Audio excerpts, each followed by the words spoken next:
Thanks so much for joining us. My name is Jennifer Munz, and I will be filling in and moderating on behalf of Andrew Kite.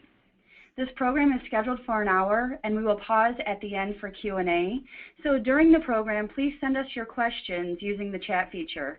If you experience any technical difficulties, please also let us know, and we will work with you to get those issues corrected.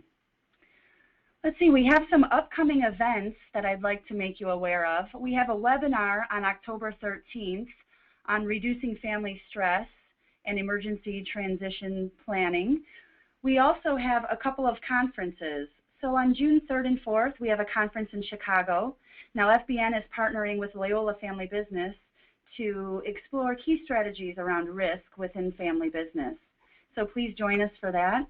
And we will be in Miami in November for another 2-day conference on communication and conflict.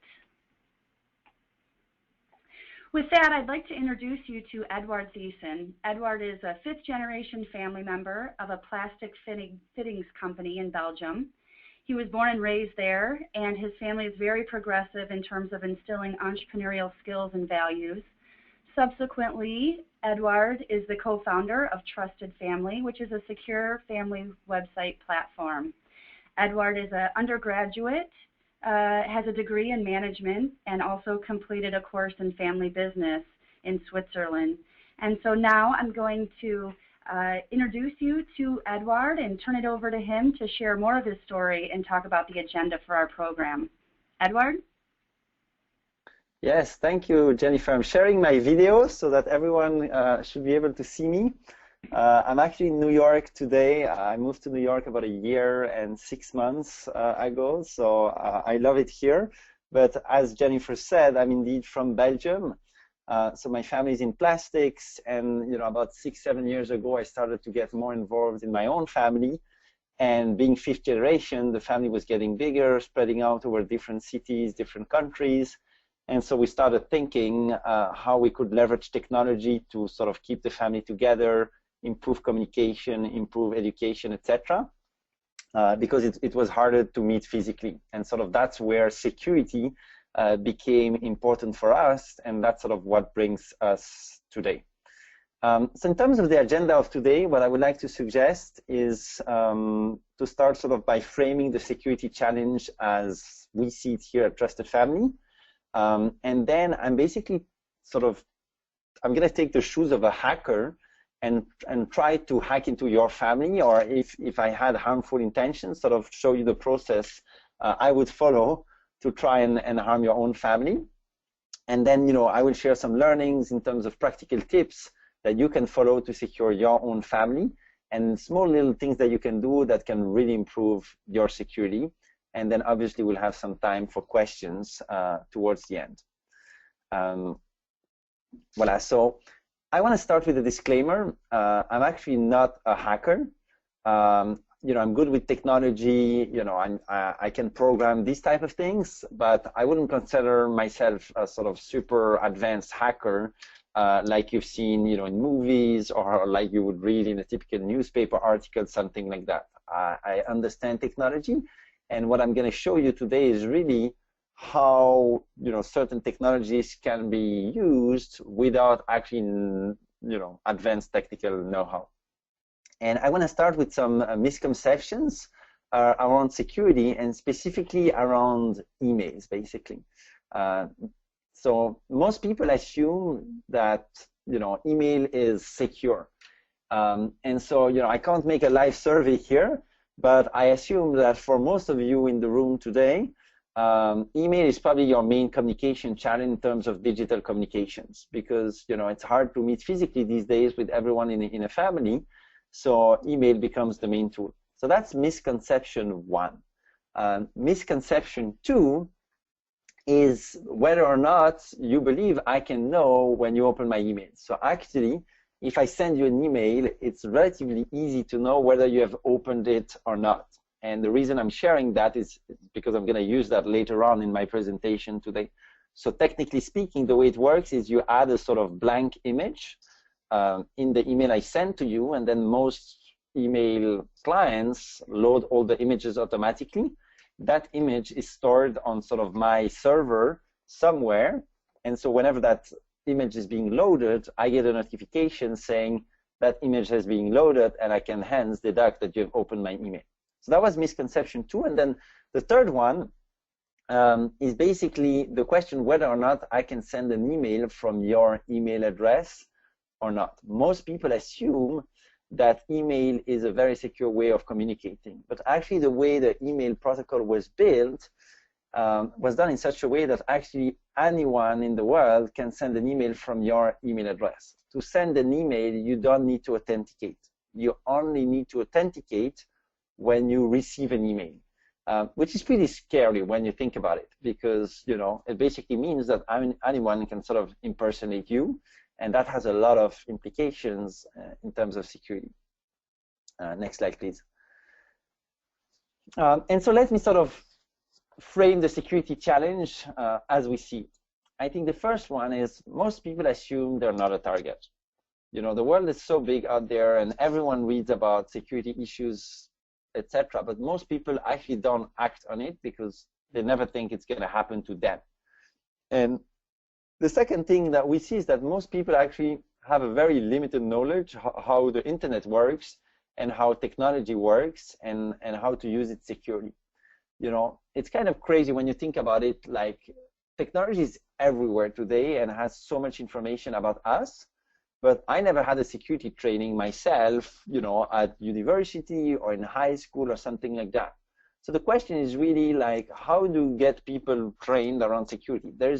Society hasn't developed sort of a program where most people get that sort of background or package. And that's because it's evolving so quickly and changing so quickly. The third point is, obviously, as I said, most people sort of start to act about security after an attack, and that's often too late.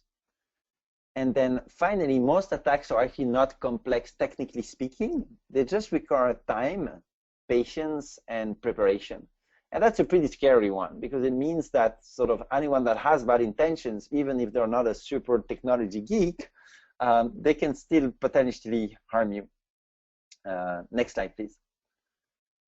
And so what I'm going to do now is, now that we agree sort of what the security challenge is, I'm going to show you in a few practical steps what I would do if I had bad intentions and if I would target your family. So I'm going to work typically in 4 key steps.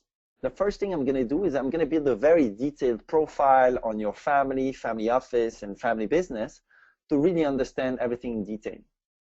The second thing I'm going to do is I'm going to identify targets, or what we call the weakest links, within your family or your company that I'm going to focus on. Then I'm going to build a scenario or story that I'm going to leverage with that specific target to try and get access to specific information. And then finally, I'm going to launch the attack, monitor, see the results, and sort of then follow the process. So that's sort of a very simple 3-4 step approach of how I would move. So let's start maybe with the first one, which is the research phase. So typically, next slide, please. The research phase happens in multiple steps. I'm going to start by making a list of all your family members and key executives in the company, and maybe key staff members of the family office. But that also means, external advisors, maybe independent directors, or even your service providers. Basically, any people that have, in one way or the other, access to certain information about you or your family, basically. So once I have the list of all these individuals, for each individual, I'm going to sort of look at specific data about each of these individuals. So I'm going to look up the first names, the last names, if I find it, their whole work experience, education, basically their curriculum vitae. I'm going to also try and find the relationships between different people, who's married with whom, who are the kids of whom, etc. And sort of the different relationships within the family, but also within the company. Then I'm going to try and find contact information of all these individuals. So that means email address, physical address, phone numbers, these type of things. I'm going to try and understand their travel locations and habits, where they spend their time, how they commute to work, these type of things. Other type of personal information that's also relevant is typical things like, date of birth, information about kids, these type of things. And then finally, and that's very important, I'm going to make a list of all the online services that each person has ever used. And many services, actually, it's very easy. If you go on Facebook, LinkedIn, or tons of other social media sites, it's actually easy to know if someone is on the platform or not. You can just search for their name in most cases. And then also many sites actually create a page that is indexed by Google when you register to their site. So if I Google for your name and I go to the 10 first pages on Google, I'm probably going to find all the sort of websites that you've ever registered to that create a sort of public profile about you. And then I'm also going to make a sort of overview of all the businesses and sort of interests that the family has, or the family foundation, etc. Next slide, please. And so the question is, well, where will I be able to find all that information?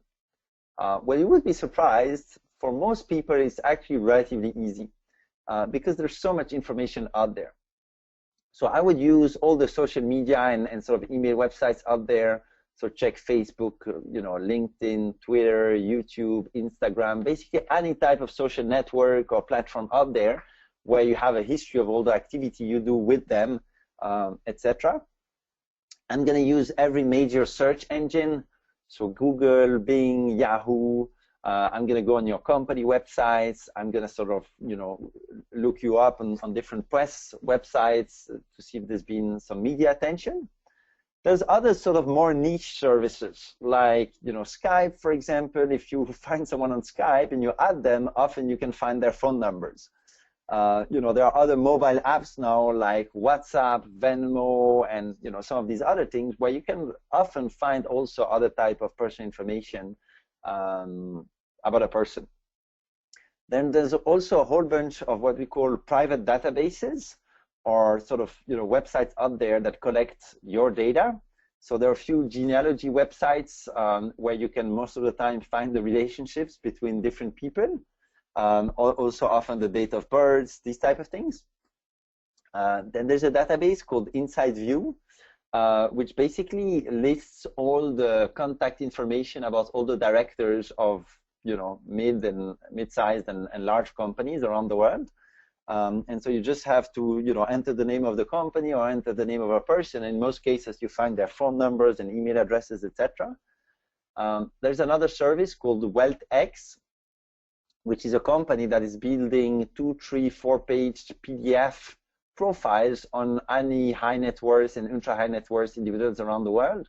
And then they sell that to banks, basically. And so it's a firm that's been specialized in sort of doing very detailed research on high net worth people. And so, depending on the size of the company or your personal profile, you might be indexed in that type of database as well.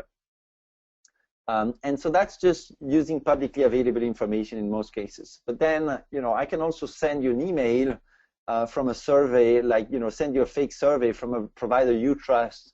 I could try and impersonate FBN, for example, and make an annual, family profile survey where I ask very detailed question about your family business. And, in most cases, people will just respond to it. And then I will just collect that information. Or, I think I have a pretty cool voice. I could just call you and pretend I'm this or that person or someone else from the company and ask for information. And you would be surprised to hear how often that works. You just need a very confident voice.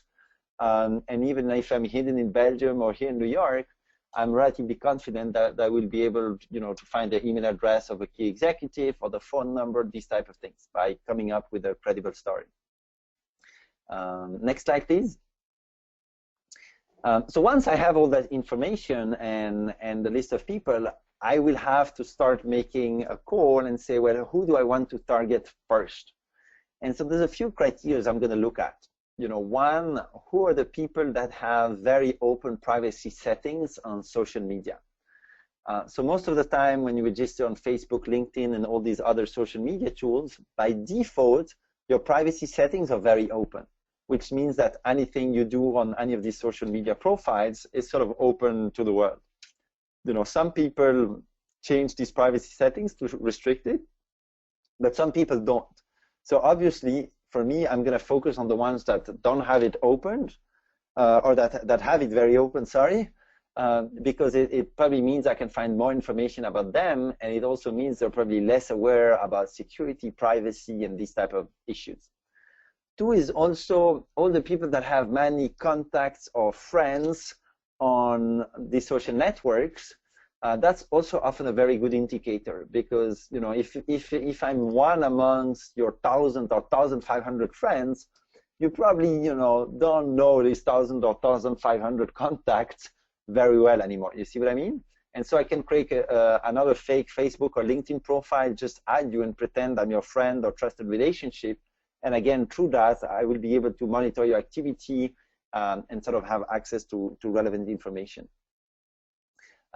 If you use what we call mainstream websites, I'm going to target you as well, because for me, it's easier to understand how they work and then to leverage that in terms of information. I'm also going to try and focus on people that may lack some experience, which is often either sort of younger next generation members who are sort of more into social media and who often have less experience in terms of security, or they don't always have the visibility of sort of what's at stake or what can be at stake, or new staff members of the operating company or from the family office. Often they also have less experience. Or actually what also works is ex-staff members or ex-colleagues that have left the firm. Often they still have access to a lot of information in one way or the other. Voila. So next slide, please. So once I have all that information, I found my targets, I'm going to try and build a scenario. And the scenario that I would like to suggest for today is a very simple one. I'm just going to try and find the password of the email accounts of one or multiple of the targets that I've identified. And ideally, that email account is going to be provided by what we call a main provider. So typically Google, Yahoo, or Microsoft Mail, basically. Next slide, please. And so let me show you practically how that's going to work. So step one, I'm going to prepare an email from a trusted person that I'm going to send to the target. So the trusted person could be, so imagine I take as a target a next generation member from your family. So either I could send an email to that next gen member from another family member, or from someone of the company that has an important role, for example. And then in that email, I'm going to ask to do one action, basically. And that action could be asking to register a new site for a specific purpose, or to check out something in a site that that next generation member is already using. And so I could give you two examples. I could say, hey, we're testing this new, reporting platform or board communications platform or whatever. And then I'm going to send a fake email to the next gen member saying, hey, it would be great if you could test this specific platform. Would love to have your feedback and see if we're going to implement it or not. That could be one example. Another example could be, hey, we are reviewing the family constitution. We have a draft on Google Doc, and it would be great if you could log in and then sort of add your comments on the Google Doc, for example. Two practical examples. So in the next slide, I'm going to show you how that email could look like. So I'm going to write an email, and the to address is going to be the email address of the next gen member I'm targeting. But then there's a little subtlety in the reply to address. I'm going to create an email address that I control, because I can send an email from your email address, but if the family member replies, I cannot read that email because I don't have your password, at least not yet. You see what I mean?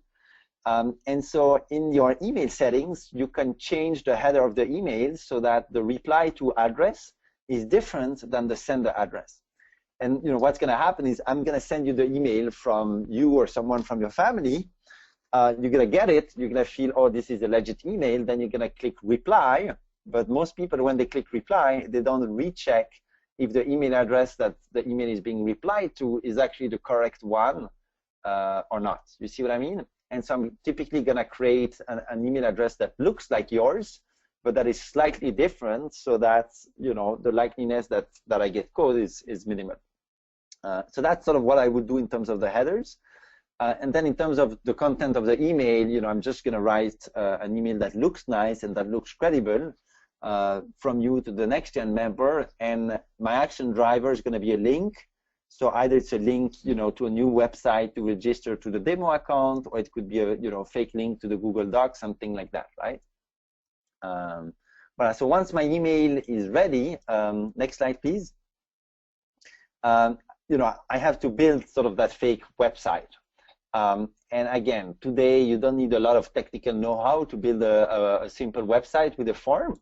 And so I'm just going to create a little registration form asking for the first name, last name, email address, password, maybe phone number of that specific family member in case it's a new website. Or if it's the Google Doc example, I'm just going to create a page that looks like the login page of Google Doc, but that is a page that I control and that I host, basically. So that's sort of the second thing I would do. And then the third thing I would do is basically I'm going to configure that website to redirect to the original website or to another credible page once you have completed the form. Obviously, I want to do that so that once you complete the form, I don't get caught and you don't realize that you have actually completed a form on a website that is not the original website, if you see what I mean. Next slide, please. Well, so now everything is ready for my attack. So, what I'm going to do is, I'm going to get ready, prepare, think about the timing of my attack and think, when's the best timing to send the email, etc. And then I'm going to send the email template to that specific family member. And so then I will be able to track when that email has been opened. And again, I will just sit behind my computer safely at home or in a place where no one can find me. And so once that family member has opened it, I can also track if the link in the email that I've put is being clicked or not. And then I can track also if the registration form is filled in. And I can also track if the family member replies to my original email, basically. So that's sort of a few examples of what I'm going to do. And so once I've sent the email, next slide, please. There's going to be different things that can happen. So if the attack is successful, the family member will have completed the form of my sort of fake website. And he would have entered the password in the password field. If that's the case, then I have a first win. And what I'm going to do is I'm going to be able to read that password in clear text, and I'm going to go and try that password on every single website that that family member is registered to. So does that password work with his or her Gmail, Microsoft or Yahoo address? Yes or no? With a Facebook account, with Instagram, with LinkedIn, with Twitter, with anything else, basically. And basically what happens is that most people use the same passwords everywhere. And I'm sure that for many of you of the line today, you probably use the same passwords on different websites. So depending on which password you've entered in my form, if I'm lucky and I use that, I may have access to some of the other websites that you use, and then I can really impersonate you. And basically the best thing that can happen for me is if the password that that person has entered is the same as his or her email account. That's really a big win. Next slide, please. Because once I have someone's password of the email account, then you're basically the king, because I can log into your email account, and the first thing I would do then is once I'm in your email account, I would search for the keyword password. So do the exercise today at home, go in whatever email service you use and just search for the keyword password and see what comes up. Most people, like for example 5 or 6 years ago, most websites when you registered, they would send you the password in clear text in an email just to confirm it, and then most people would archive it in case they would need a copy of their password one day. You see what I mean? So now I just search for password, and I'm going to find all the emails that have clear text passwords in it. So thanks to that, I'm going to find a whole bunch of other passwords to other websites. Then two is I can start reading the emails and just start putting all the names of other family members or key executives in the company and see if there is specific activity. You know, do you share minutes of board meetings over email? Do you share, you know, confidential financial updates over email? Do you share, you know, sensitive family, you know, conversations or minutes of meetings over email? All these type of things are probably stored on one or multiple of email accounts of family members. You see what I mean? And so once I have that, I would probably have learned a lot, and probably, you know, with the information in one email account, you can already do a lot. But you can also plan your next attack, because suddenly I can not only send emails on your behalf, I can also read emails on your behalf. So if I know when you're on holiday, I can start sending emails to other family members and basically impersonate you within the family or even with other service providers. I can probably reset passwords on other websites and, you know, tons of other things. But so I think that illustrates pretty well sort of the risks of using email and how this attack can be planned in a relatively easy way without too much technical know-how. Next slide, please. Well, there's a few other creepy things I can do. So we didn't really talk about physical security, but for example, I'm sure that many of your next generation members probably use Instagram these days. And Instagram has this feature where all pictures are geotagged. So here, if you look at the screenshot, well, you know, you see that a lot of, you know, this is a screenshot of someone living in New York. You see that a lot of pictures, 133 pictures are taken around Union Square, and about 166 pictures are taken around Williamsburg. So I would assume that that person probably lives in Williamsburg and probably works around Union Square, or probably spends a lot of time at Union Square, you know, like more maybe in the evenings as well. That could happen too. Again, with that, you can have a lot of valuable information about, you know, someone and their habits. You know, if we become connected on LinkedIn, I can see all your LinkedIn connections. I have an idea of all the people you interact with, professionally speaking.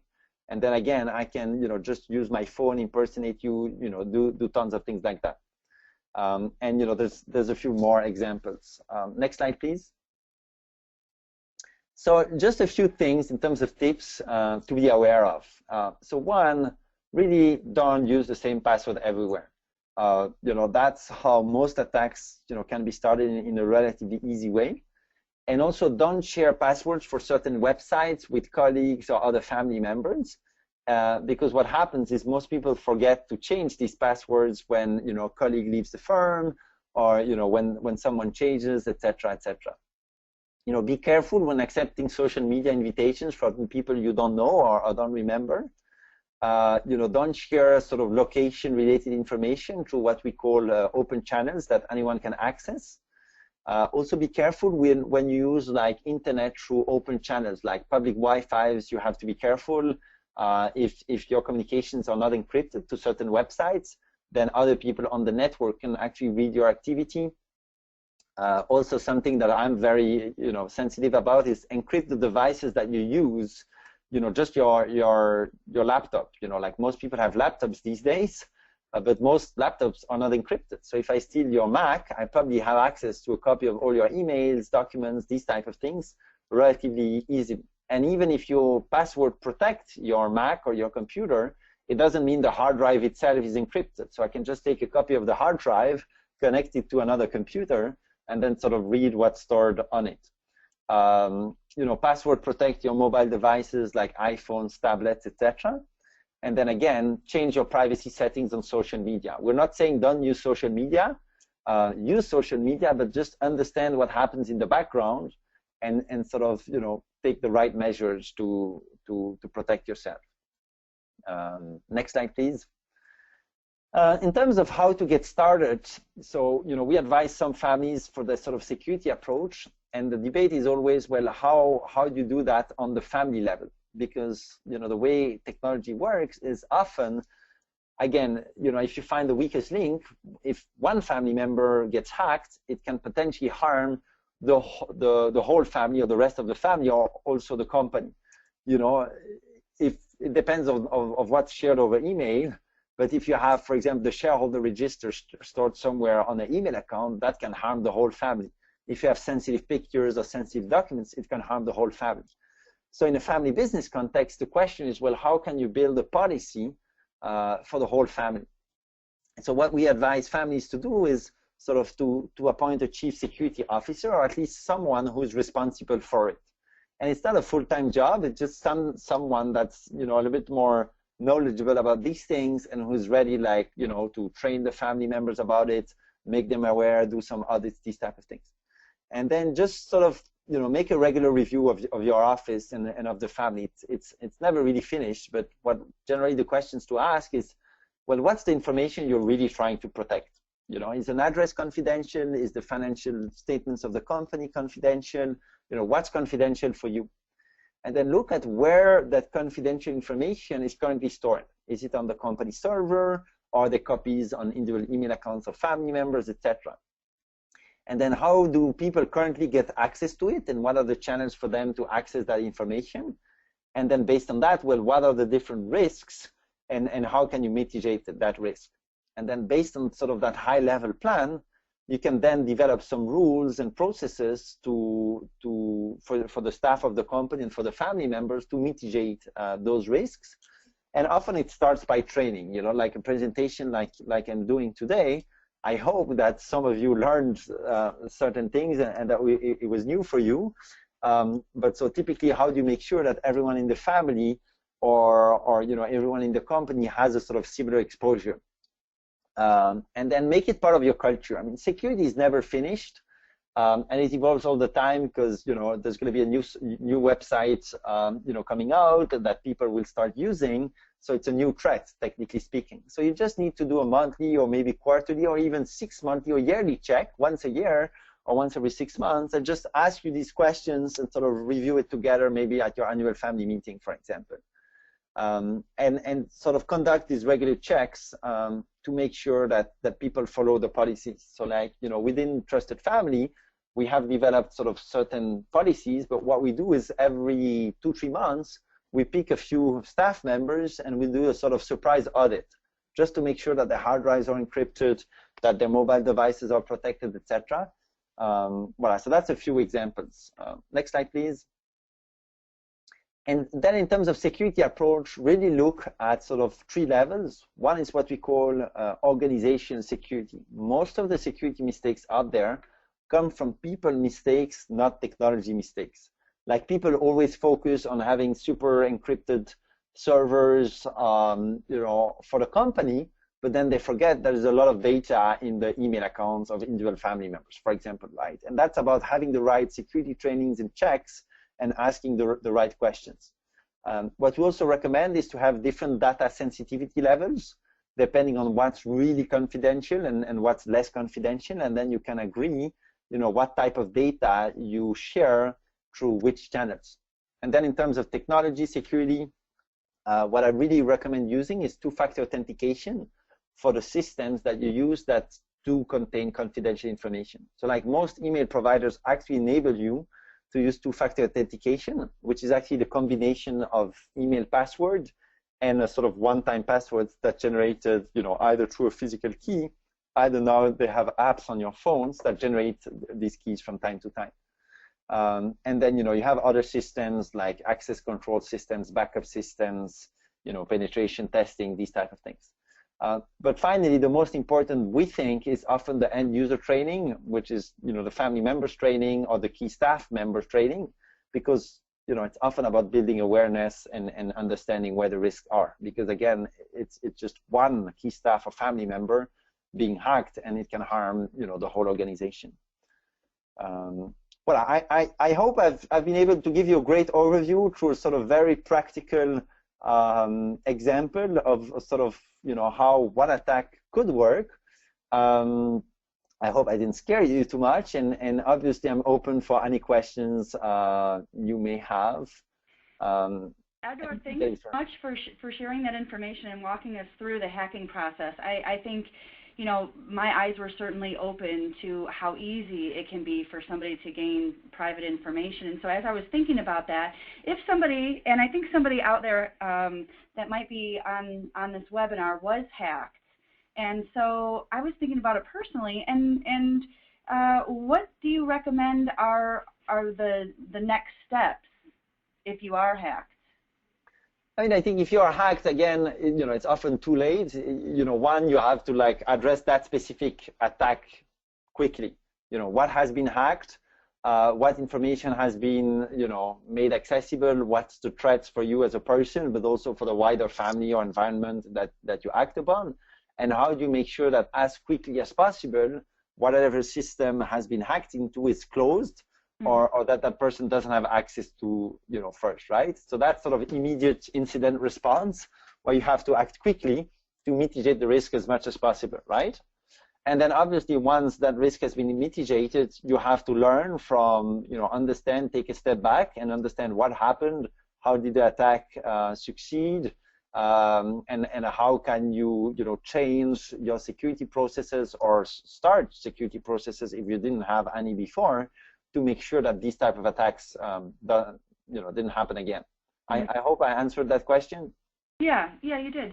And, I was also thinking about, you mentioned password managers, and a few years ago when password managers became popular or on the market, initially people thought, oh, this is great, it's a great solution to a problem everybody has because, we can't remember all these passwords. And so I'm just interested on your take on password managers, and do you use them? Do you recommend them? And if not, how do you keep track of your passwords?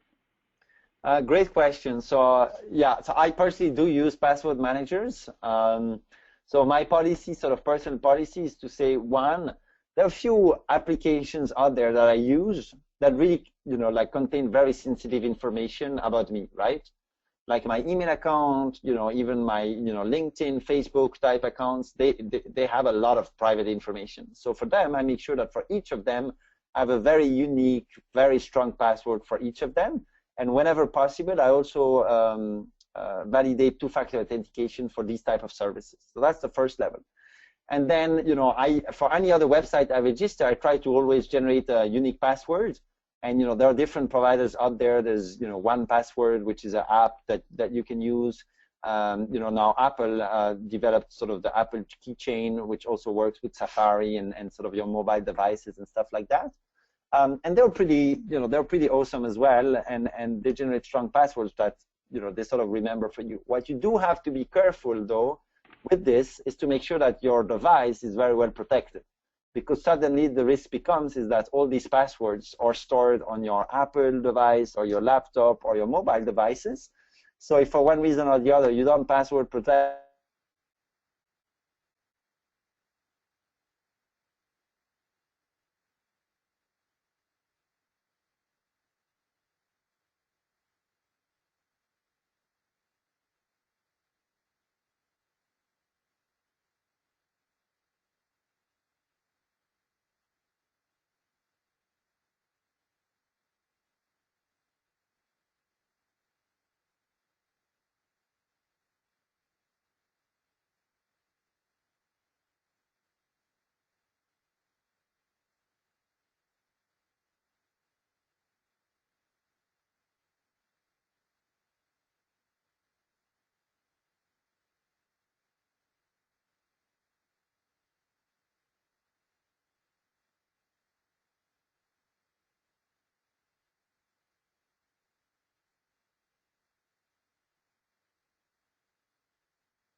while you're having lunch. I mean, I don't know, but it's really about building awareness and showing, like a training like I did today, that sort of shows in a very practical step how people on the other side think, right? It's because most people think positively about other humans and they don't realize that there are people out there that may have bad intentions. But once you show potential bad intentions of someone external and practically how they work on a step-by-step basis, I think often that builds awareness. And if everyone has the same awareness and agrees that it's a potential problem for your family, then if everyone agrees there is a problem, then you can work on it. And then the strategy to address it will depend on the size of your family, the size of the company, your profile, etc.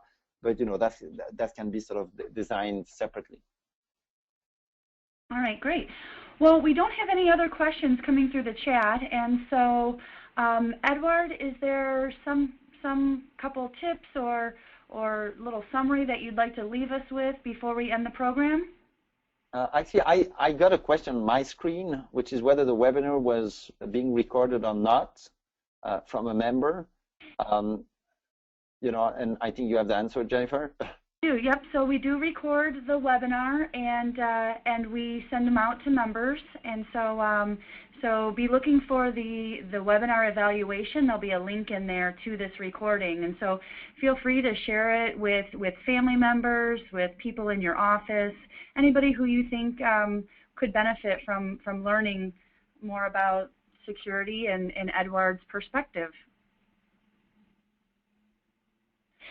So on that note, then, we will go ahead and wrap up. Edward, I want to say thank you so much for joining us and sharing the hacking process. It certainly was new to me and very interesting, and making me reconsider some habits I have and things I do. So thank you on a personal level, and on behalf of FBN, thanks for sharing the information and your thoughts and insights.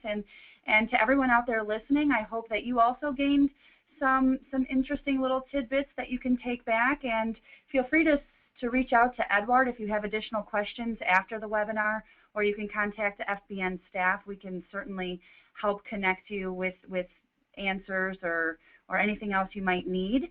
And so I hope everybody has a good day. Thanks so much for joining us. Bye-bye. Thank you. Bye-bye.